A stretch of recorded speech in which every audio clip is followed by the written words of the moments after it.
All right, we are live. Smacktalk Wrestling Podcast, episode 11, Wrestlemania Night 2 special. Welcome, everybody. Sorry we are late. Gonzo, welcome. How are you doing tonight, sir? I'm still recovering from the main event. Yeah, that main event was nuts, but we will get there. So, real quick before we break down WrestleMania Night 2, once again, I am Marc, Pro Wrestling Kingpin. This is Gonzo. We host this show weekly, every Saturday night for the most part at 9:30 Central Standard Time. What the show's about is a WWE podcast. We break down this past week in wrestling. You could watch it live on Saturday nights on YouTube, Twitch, wherever you guys really want to watch it. And if you guys just like the whole podcast thing, you can find us on Spotify. All right. But here we go. WrestleMania Night 2 started off hot, Gonzo. Seth Rollins defending against Drew McIntyre. Both had epic entrances. What do you think about this match, man? Braveheart versus Alice in Wonderland. It was a wonderful, wonderful start off to the show. And so this was everything that I was hoping it would be as far as entertainment value goes. And the Claymore to open it off. Dude. Could that have just ended it Daniel Bryan style? Dude, I thought it was. I mean, how poetic would that have been? Because he was basically talking shit to Seth the entire time. He's just gonna destroy him immediately. And if he would have won right there, I mean, I don't know if I would have liked it or if I would have hated it. Probably I would have hated it, but man, nuts. So we all know Drew wins. He retains the championship, and he immediately goes, instead of basking in his win, to go to CM Punk and gloat in his face. Like, what did you feel in that point in time? Like, he just didn't give a fuck. No chill for Drew McIntyre, man.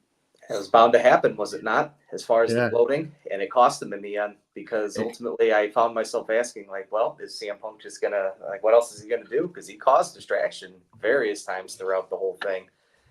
And sure enough, as soon as that arm brace came off and he started whipping the shit out of him with it, I said, Damian Priest, I said, where are you? Dude, he had to, and here he comes. He cashed in on poor Drew McIntyre. Drew McIntyre, despite his heel work, never really got to hold the World Heavyweight Championship in front of a live crowd because he was a COVID champion. And he gets his WrestleMania moment and he decided to gloat too fucking much. And Damian Priest finally cashes in. How did you feel, dude? Like, were you excited? Were you like, oh no?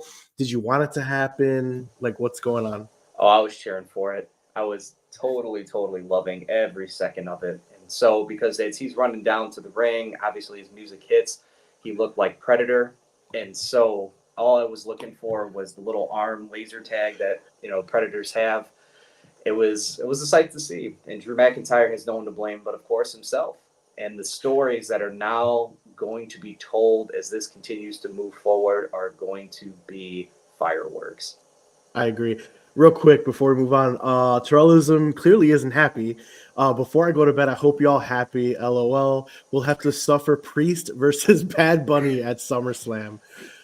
First of all, Priest deserves to be champion. The guy has been doing the work, the yes man for the WWE. The guy's a beast in the ring. And secondly, don't shit on Bad Bunny. All right, Bad Bunny can go. Arguably one of the greatest entrances of all time at WrestleMania Backlash last year. All right, he's no scrub. So calm down, Terrellism. Calm down.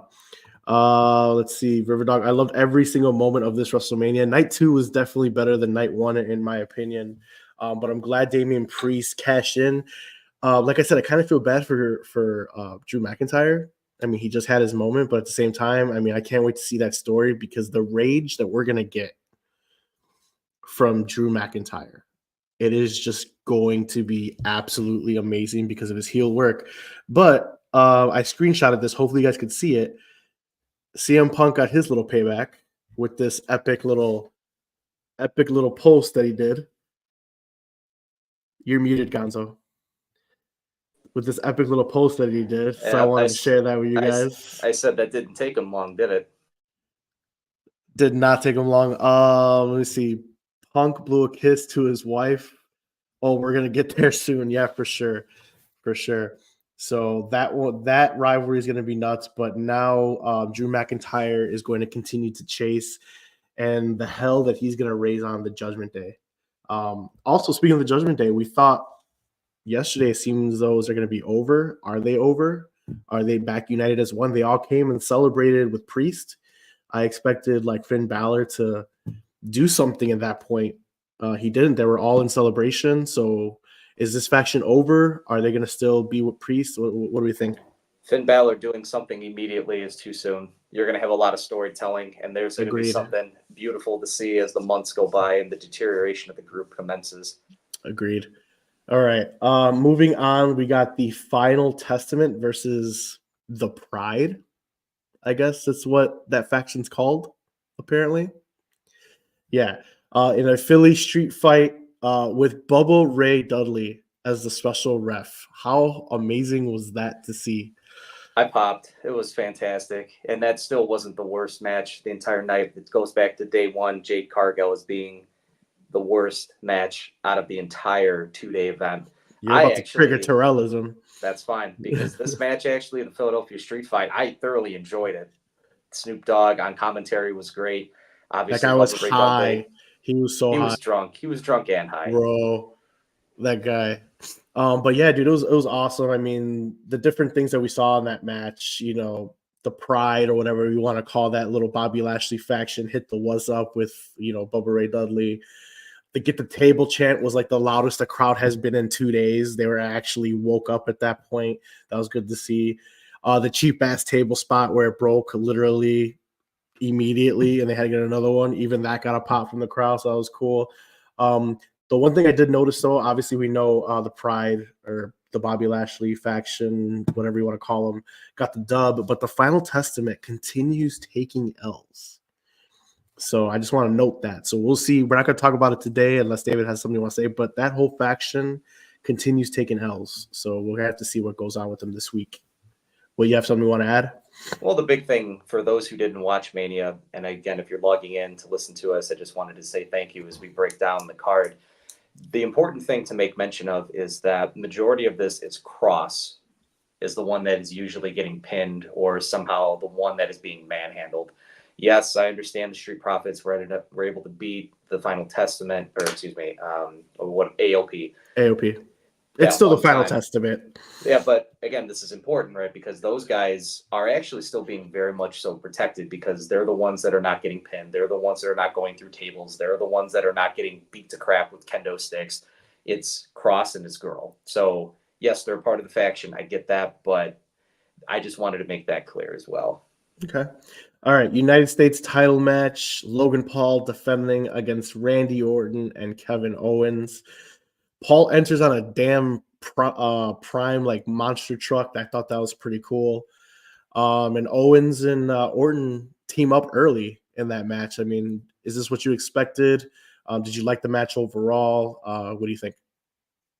It was much better than the Elimination Chamber, where Logan Paul stood there for 56 minutes as he held the brass knuckles in his hand, waiting for Randy Orton to sell his back injury. So, no, right. This was much better. For sure. So what's next for Logan Paul now? As far as, didn't I say that Logan would retain? I think we all did, didn't we? We all did. He was not losing. He was not losing whatsoever. Yeah. That is 100% correct. Well, I mean, the good thing is you have a new faction that's going to form. Obviously, you have A-Town Down Under, and now you also have Logan Paul. They all have gold at this point. Mm-hmm. So we're going to see some pretty entertaining commentary. We're going to see some pretty entertaining factions doing some dirty heel tactics, and so this will be pretty entertaining moving forward. So what was your favorite part of the match? My favorite part of the match, honestly, is probably the golf cart entrance, if I had to be. Not even the actual match itself? Are you kidding me? That put me in a good mood. I mean, the fact that Kevin Owens was able to pick up Randy. I will say the pop-up powerbomb spot where Randy turned that into the RKO. Yeah, there you go. That was actually really, really cool to see. And from there, it was the super lowdown that Logan Paul was able to throw down. Didn't mean to make that rhyme, actually. To win the match, yeah. To win the match, yeah. That was a great frog splash. I loved the part where Logan Paul did a swanton and immediately transitioned to a standing frog splash. I thought that was pretty sick. And say what you want about Logan Paul, the guy can go in the ring. I mean, you may not like him. He's made for this business, and I love seeing it. Another great spot was Kevin Owens' moonsault. That big boy can fly. That was amazing. Muffin Man says, dude is athletic as fuck. I assume that's Logan that he's talking about. But yeah, he is, man. The guy's made for the business. I'm really excited.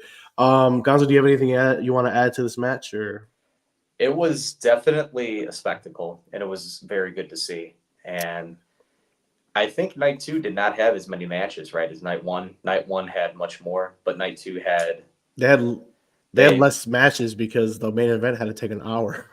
That's fine. Duration is what quality and duration was really nice. But no, the Logan Paul triple threat match actually was really nice to see. The Logan Paul triple threat match was meant for him to succeed with the opponents that were thrown in front of him. If you notice, all of his bookings, all of his match that Logan Paul has done is met with people that have been doing it and been doing that craft for a long time that could able to carry him through a match as he's still learning on the job. Essentially, he's doing on-the-job training, doing title defenses and title matches with Roman and freaking Crown Jewel. This is all just him literally on the job training. So pretty solid for him. And I'm actually really enjoying Logan Paul. Can't wait for his brother to join. So we'll see what happens there. WrestleMania Night 1 is the worst WrestleMania. Night 2 is the best WrestleMania.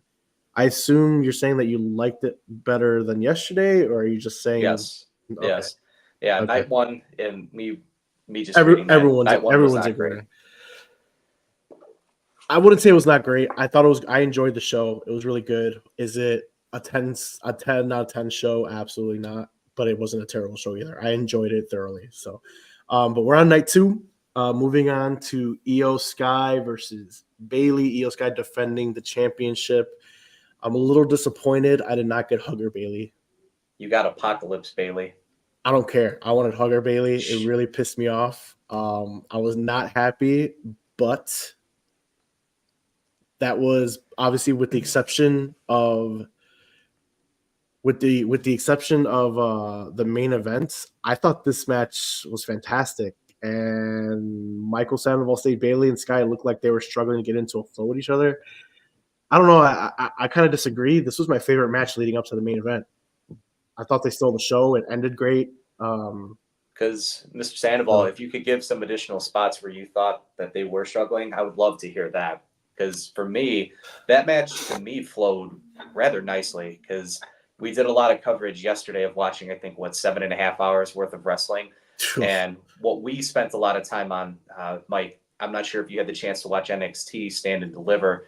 The Trick Mello and Carmelo Hayes match was a good example of just their chemistry was completely off. And we went into some really good depth on that one because for guys that have been doing it for as long as they were, and then we even talked about Jey Uso and Jimmy going at it too. That was a very lackluster match where it didn't seem like they were firing on all cylinders. This match with Io and Bayley, I don't know. And like I said, if you can provide some additional comments as to where you thought it would, I would love to hear that. Yeah, but, so would I, Mike. But Gonzo, I'm really glad that you brought those specific matches to light in regards to Jey Uso fighting his brother and then Trick Mello, because all of these rivalries with the inclusion of Io Sky and Bayley, they were all supposed to be really personal matches that were supposed to tell a story. And the only match of those 3 that actually told a story that got personal was Bayley versus Io. With the slaps and, I was your friend, you were never my friend, and the crowd just erupting. You could tell how personal that was, which ultimately really gave them good chemistry in the ring. Mike Sandoval got a comment here. I don't know if Bayley legit tweaked her knee, but I think they dragged that out a little bit. It's all part of the storytelling. In my opinion, maybe you could be onto something. I don't know. But she was out for 1.5 years with that knee. So if you remember, Mark, it was early on in the match where Bayley ended up kicking her feet up, but it was only the one leg that ended up staying up. And Io ended up smashing into it. Yeah. I would probably like to say that might have been the spot where something potentially was tweaked And yes, there's some selling in there, of course, too, but that's the first thing that comes to mind. Definitely could see you guys' points on that one. But she looked completely fine when she did that elbow drop. She launched out. I mean, she was selling. She had the adrenaline rushing through her. She had the adrenaline rushing through her, but I mean, she launched off the top rope with zero problems. And yes, she was favoring that knee, but like I said, it's all storytelling. It's an all full circle moment because Bayley was gone for such a long time with that knee injury. She was gone for a year and a half, and then they came back at SummerSlam. You and I were there when Damage Control was actually formed. So I think that was all just plays a part in that storytelling that came full circle, which ultimately, in my opinion, made the match that much better. Io Sky's moonsault on the outside was sick. Someone told me, I don't know if you caught it, and maybe it was me just losing my mind slightly. Didn't Io Sky throw on the Banks effect or whatever that Sasha Banks? Yeah, the bank statement. The bank statement. Didn't she use that in this match? It looked like she did, or some type of variation of it. I wouldn't say it was a complete bank statement, but definitely I feel like she definitely did try that type of spot. It was definitely noticed. But like I said, I mean, there were so many good spots in this match. I mean, with all the matches that we saw prior to that one, this was my favorite match leading up to everything that we saw night 2. I mean, probably even night 1. And even Gonzo and I were texting, throughout the night, and he was even saying it was rivaling the Sami Zayn Intercontinental title win. I think it was better. That's just me. So, but both told good stories. That's ultimately what you want in those matches. Something that was not really told in the USO matches, and the Trick Williams and Stand and Deliver. And then we got Gustavo out here saying these guys just talking smack. Well, that's what the name of the show is, my guy. So, Snoop didn't know where he was. Let's get to these comments. That's correct. He did not. He was high as a kite. And same with Lil Wayne last night. Lil Wayne needs to go for away. sure. That dude is way past his prime, and unfortunately, I remember Wayne in 2008 as actually being. Oh God, I don't want to talk about it. It makes me upset. But I will bring this up because I think we overlooked the LA Knight and AJ Styles match. Yeah, we're gonna get there right now. I already noticed it. So, but yeah, so the LA Knight versus AJ Styles match. What did you think of the match? LA Knight won. I didn't think he was going to win, but he did. You predicted it correct. I did. Fun fact is that AJ Styles has not won a pay-per-view match since 2022. It's only 2 years. It's a long time. It's not that long. Hey, I'm just saying. I'm just saying. I mean, everyone can't be Roman Reigns here. I thought you were about to be like, yeah, he hasn't won a match since like 2018. I mean, this is 2 years ago, bro. Like, I mean, the man changed his music. He actually changed his pants. They're actually athletic pants instead of the jorts that he's been wearing. Mm-hmm. So the match, actually, I wanted to see that match. I really did. So did you like it? I mean, this match felt personal as well. Another match that told the story. Another match that told better stories than other matches that I expected to outshine this match. They had good build-up going into this match, which was kind of surprising because of how quickly it came together. I mean, I think it was put together like 2 weeks ago officially. AJ Styles versus for it to get so personal. You knew it was coming, but I mean, they didn't start promoting this match till 2 weeks ago, bro. Like, I don't think they had to, because again, I had been talking about it. I even said when it was in Chamber season that AJ Styles was going to fly all the way to Perth, Australia, and cost him, and sure enough, he did. He did. That was a good call. Favorite part of this match? Man, I'm trying to think. It was very clean. The match in itself was very smooth and very clean. It's not like I had like one specific spot, but the one that stands out to me, I always get real nervous, is the one where, this is how the match ended, was we was going for the phenomenal forearm, and then LA Knight knocked out his feet, and he ended up falling feet and ended up hitting his face or his throat on the rope, and that's what led to him doing his finisher, to count the 1, 2, 3. I don't know. Spots like that, I always get really concerned because if you lose your balance, I mean, you're pretty screwed. For me, the reason why I kind of even skipped over it because the match wasn't there for me. The match was decent for what it was. Like I said, the story was told, but there was nothing where it was like, okay, this is a WrestleMania type moment for either of them. It was kind of like a filler type match. I'm not saying the match was bad. I enjoyed the match. It told the correct story, what it was supposed to do, and I don't think it's over. I think this feud still carries over because AJ Styles is not going to take this loss lightly. So I believe we'll get this match in France for WrestleMania Backlash again.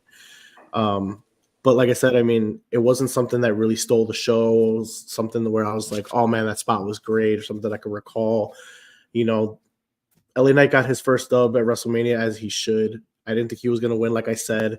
The crowd was behind him. It was great to hear the LA Knight. He woke him up again because this Philly crowd is kind of dull. But other than that, I mean, it just wasn't there for me. I think what's important is there were no gimmicks. There was no Team 3D coming. There were no tables. There were no chairs that needed to go above and beyond. And it was refreshing to see because we all know that AJ Styles at one point in the world was considered arguably the best technical wrestler, performer. And he hasn't really lost a step. He still looks, again, uses catchphrase, phenomenal. But again, LA Knight has been catching fire for the last 2 years. And for him to still go toe-to-toe with a tremendous performer to where I don't believe AJ had to slow himself down. Like a good example would be Rhea Ripley versus Nia Jax, where Rhea Ripley had to completely just not be herself. Are you talking about in Perth? Don't start this argument again because that was a good-ass match. Everyone hated you for that take. What take? Nia Jax and Rhea Ripley. Rhea Ripley could not do that was a everything great that she's supposed to do. That was a great match. I mean, it was okay. But the reality is that Rhea literally had to change everything that she does in order to adapt to a lesser performer. LA Knight and AJ Styles in this match, they didn't need to do that. Both men were complimented very nicely, and it didn't necessarily take away from each of the other's strong points. I mean, that's just my overall take. They underwhelmed. You're right. It didn't have any type of gimmick. It didn't need a gimmick. You could have had a straight wrestling match. I mean, you got Roxanne Perez and Valkyria just going at it. There was no gimmick in that match. It was just a championship match. That was a great technical match. This match underwhelmed. I mean, it told the story, which it did its job. It was a filler in between of everything else that was going on, but underwhelmed at the end, my opinion. So how dare you compare that to Rhea Ripley versus Nia Jax? So, but that's me. All right, let's get what everyone wants to talk about, unless you have anything else you want to say on this match. Let's take a second and just really give flowers to Michael Cole and Pat McAfee, Corey Graves for having to reset up their table at least 8 different times throughout the entire night 2 of WrestleMania. Well, everyone kept going to that poor table, and then the same with the Spanish announce table. I have not seen tables like that be used so much and so frequently. That's why they use those fall away tables, man. You put it back together in 2 seconds. So thought you were gonna tell them they did a great job selling everything, which they did. It's main event time. Okay, main event time. Undisputed WWE Heavyweight Championship. A new era has begun. Cody Rhodes has won. What did you like about this match? Did you hate anything from this match? I remember listening to your bad booking last year for WrestleMania and how upset you were that this was going to be the end of Cody Rhodes and that WWE missed their opportunity with him. And now we fast forward a year later. This match took me on a roller coaster that I thoroughly just loved and enjoyed. The fact that John Cena was another Avenger that was brought out. And of course, you had the Dead Man as the final Avenger to come to then set the tone and set everything into motion. It was just one breathtaking thing after another. The fact that Seth Rollins came out in Shield gear and you heard the music play. What's up, Raz? Go on. There was nonstop chaos, one after another. And that's what I was wanting to see, was just the ridiculous buildup to how everything was going to come full circle. And the storytelling of The Undertaker showing up, having ties to being retired by Roman Reigns. You have John Cena that, of course, has direct correlation with the double main events that both those gentlemen had done all those years ago with the Fruity Pebble Wars going back and forth and knees to faces and boots to ass.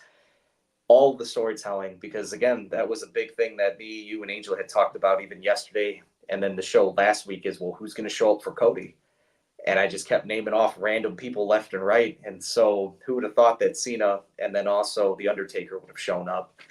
I kind of thought Cena would, but I did not expect The Undertaker. That one, I was shook when I heard the bells, dude. I was like, what? Like that was nuts. That actually really got me popped. Like I was like, holy shit, right there. I loved everything about this. I mean, the video package to start it was dope, showing both their roads. Get it? See what it is there? No? All right. Show roads to this championship match. Notably, the Bucks were in that video package. That was kind of weird. I don't know if you noticed that or not. Some AEW stuff, absolutely. Some AEW stuff was in there. It was an epic entrance from Roman. I thought that was sick with the orchestra. Like, made this really feel like a big time match, no matter what. Roman shit talking Cody Rhodes throughout this entire match, saying he's gonna send him back to Hollywood like the rest of them. I thought that was really dope. So many different spots in here, dude. Roman hitting the crossroads on him, thought he was gonna win it with that. That would have been freaking amazing. I did want to mention this. You remember SmackDown 2 back in the day? Oh yeah, arguably the greatest wrestling game of all time. It is. I really felt like they just gave each other all the finishers to start, and that's just what we were getting to start the match. Oh, 5 specials right from the get-go. 5 specials right. I was like, what the hell is going on? There's just so many different things here. Let's get to these comments real quick. I knew Cena would, but went nuts with Undertaker. Yeah, me too, dude. I wish they would have maybe brought one more person out to continue the roller coaster, and had Paul Heyman interfere for a final interference. Would have liked them to bring in a legend to finish Heyman as well. No one wins with that move. The crossroads, yeah.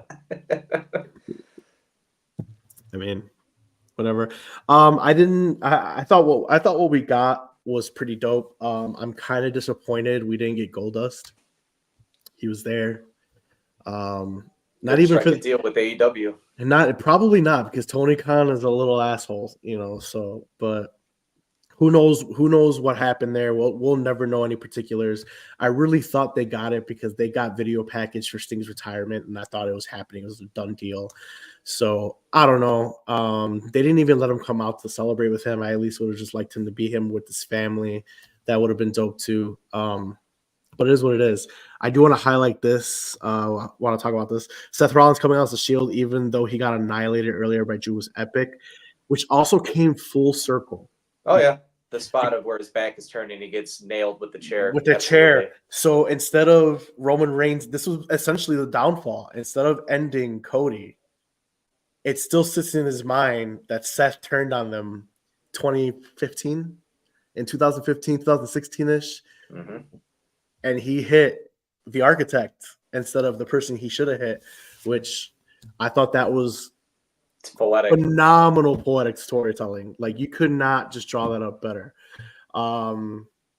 Let's see what else. There was 12 years worth of storytelling in this WrestleMania. Yes, so much. Let's take this ride real quick. So we had Jimmy Uso was the first to get involved. Jay follows. Jimmy gets speared off the stage by his brother, which ultimately was the best spot for them this entire weekend because their match was trash.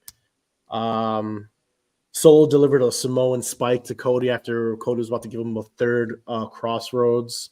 Cena got involved, giving an AA to Roman, then threw Solo through a table with an AA as well. Rock enters. There's connection there because Solo has had the one-on-one with Cena. So again, that worked because of the history that the two have had. Exactly, dude. It's just like, I mean, I'm never for, I'm not gonna say never for, I'm not really in favor of the match that we got for the main event, just because I would rather have Cody just win clean, 1, 2, 3, nothing else. But the storytelling that was involved in this whole bloodline rules and everyone that they use, it was poetic. It was definitely cinema, Derek. That's right. Yeah, a good comment right there. It was definitely cinema. I mean, it was nuts. So I mean, we'll see what happens with that. Let's see what else are these comments. SmackDown will be here June 21st. We're going. See you there. We already got tickets. What is this? Cracks in the armor between Roman and Solo. Definitely. That's another thing I kind of want to get that beginning of the end of the bloodline. Is it though? Is the bloodline over? We know Roman Reigns is leaving for a little bit, but the bloodline's still there. You got 3 bloodline members that still, I mean, 2. I mean, if you count Jay, he's a 3rd. But there's rumors they signed more. So could someone else lead? The Rock could still be there for the time being. I mean, what do you think, Gonzo? The corporate bloodline will make its reemergence. I think the bloodline is one of those factions that you just don't break up. They can go away. You can have them off TV for a year, whatever you want to do. But I don't think they'll ever have a breakup, especially because that family's so fucking huge. Well, the reality is, again, like 7.5 hours worth of wrestling just wasn't enough for me. I decided to listen to more wrestling as soon as wrestling came to a close last night, coming into today, and listening to Triple H give their post interviews during their media scrums. They had the opportunity to, of course, talk with The Rock. He gave his feedback, and I can't even remember throughout all the video content that I've watched, but The Rock literally said that this is only the beginning of what stories that they plan on telling. People asked The Rock straight up, so are you going to still be involved moving forward? And very quickly, with his charm, he smiled, and essentially he's like, well, can't answer that. So he's not going anywhere, I don't think, anytime soon. And he ain't going anywhere. He's on the board of directors. He ain't doing any movies right now. He's here for the long haul. I think Rock's back. I think Rock's back in full WWE form. You might not see him every single week, but he'll be there more often than not, in my opinion. But who knows? Dave and I could be talking out of our ass, and he'll announce a movie tomorrow. You know, who fucking knows? But let's see. Endgame was great tonight. Hopefully, the next phase isn't as bad as the next Marvel phase. Speak. Absolutely. Spear must be repaid. Okay. From night 1. Who do you think is Cody's first defense? That's a good question. Who do you think is Cody's first defense? Gosh, I mean, Gunther. You're gonna bury him just like that? I mean, just because you lose a title match, you don't get buried. Look at fucking Cody. That's not what you were saying a year ago, unfortunately. That is not. First of all, you want to go back to a year. Maybe if you'd watch that entire episode, I said we're doing a trilogy. Meaning, spoiler alert, the story ain't over, guys. You're getting Roman and Cody next year again for the rubber match. Why? Because Cody loves his trilogies, and I've been saying that for a year. Tell this guy to watch my shows. I think Gunther. But who knows, man. I saw this tweet before we, get out of here. I saw this tweet, and this is kind of what people were saying last year if Cody wins. Obviously, heels are always better. All right. Heels are more interesting. They have more longevity. But I saw this tweet today, and it said, how long, unfortunately, until the crowd turns on Cody? Because he's the ultimate Cena face now. This is the guy, he never wants to turn heel. He's already been saying it forever. He doesn't want to be a heel character. How long until they turn on Cody? I'm not living in that reality. I'm enjoying tonight for what it is. Thank you. Great answer. I love that. But yeah, I don't know as far as going back to Mike Sandoval's question. I don't know who he is. I would guess Gunther because I feel like Sami Zayn and Chad Gable are going to go right into a feud for the IC championship. Gunther, I think it's time to elevate him a little bit, get him in the main title picture, whether it be Cody Rhodes or wait a minute. Hold on a second. Let me backtrack. Damian Priest is World Heavyweight Champion. Damian Priest is World Heavyweight Champion. Yeah. He's on Monday Night Raw. Yeah. Cody's now the SmackDown champion. That's right. So it can't be Gunther. But again, WWE doesn't really pay attention to all those wonderful things. Agreed. You took the words right out of my freaking mouth. But technically Technically. These are all technically would technicalities. technically would have to be a SmackDown person. There's no Elimination Chamber, no Royal Rumble right now. You're not going to see Cody defend that title probably. What's the next pay-per-view that's They're coming up going to then? France in 3 weeks. He has to defend it in France. Probably like a one of, possibly. Probably solo, maybe. Maybe. Interesting. All right. Well, favorite part of this match before we end it? Oh, Jesus. I mean, my favorite part, honestly, John Cena's music hitting, because the second that Cena's music hit, that just meant it opened the door for someone bigger, someone that has even more clout to come in.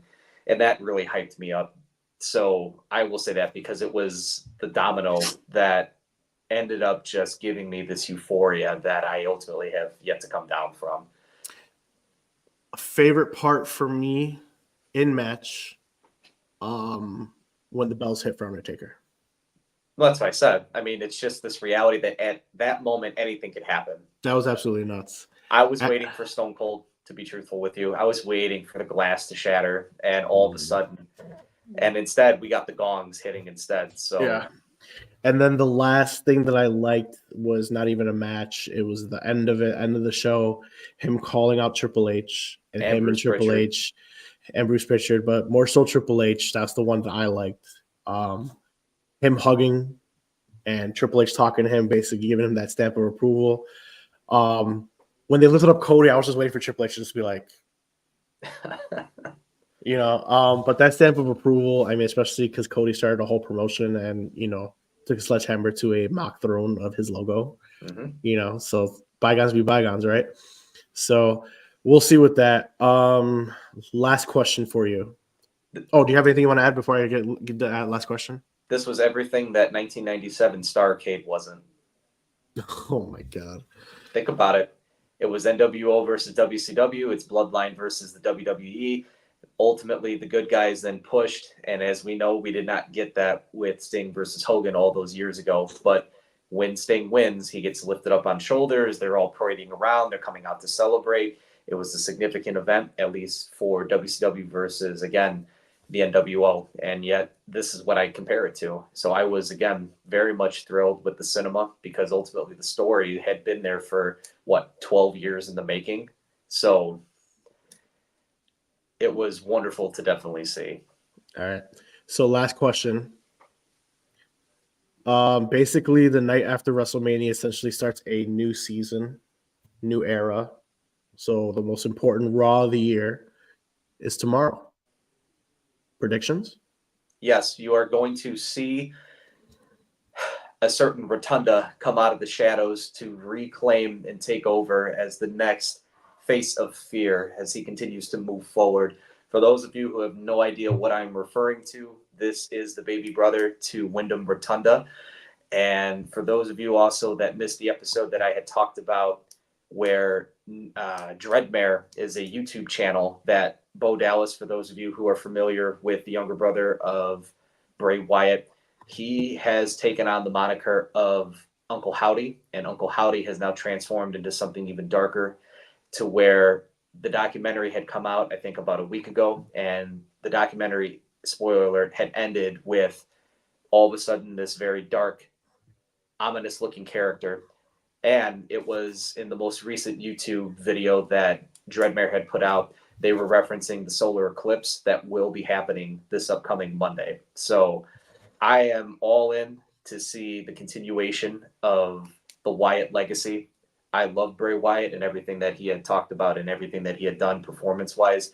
And so that is what I am hyped for, to be truthful with you. You pretty much took my take. So, but great take. I'm not going to really much add to anything. I think tomorrow that's going to be the highlight of Monday Night Raw. Obviously, we'll get Cody opening the show, getting his championship ceremony. But ultimately, I think Cody's going to be on Saturdays or Fridays. So we'll see. But definitely, I think it's time for, the brother to come and take over the legacy. So that's definitely what it's going to be. You got a question? How much longer until Jimmy comes over to Cody's side? Never. Never. Never. I don't think he'll come to Cody's side. He'll come and try to reconcile with his brother, but I don't think he'll be on Cody's side per se. You? He's kind of like an anti-hero right now. He kind of Yeah. just walks his own path, and Yeah. he'll continue to try and push to really mend that relationship with his brother. Cool. All right. Well, if you have nothing else, Gonzo, that is it. Do you have anything else you want to add for WrestleMania overall? I'm going to go back and just rewatch the highlights of it. I especially just want to watch The Rock come out and lose his mind on John Cena. And that was hysterical, equivalent to when he was starting to scream at the referee last night. Stupid. All right. Well, thank you guys. We had 2 episodes this week of the Smacktalk Wrestling podcast. Come with us next week, Saturday, most likely, 9:30 p.m. Central Standard Time, and we'll break down this past week in WWE. Until then, a new era has begun. The reign of terror is over. Thank you guys for watching. Make sure you guys go follow us on all social medias, Raising Personalities for Gonzo, Pro Wrestling Kingpin for myself. Peace out, hombres.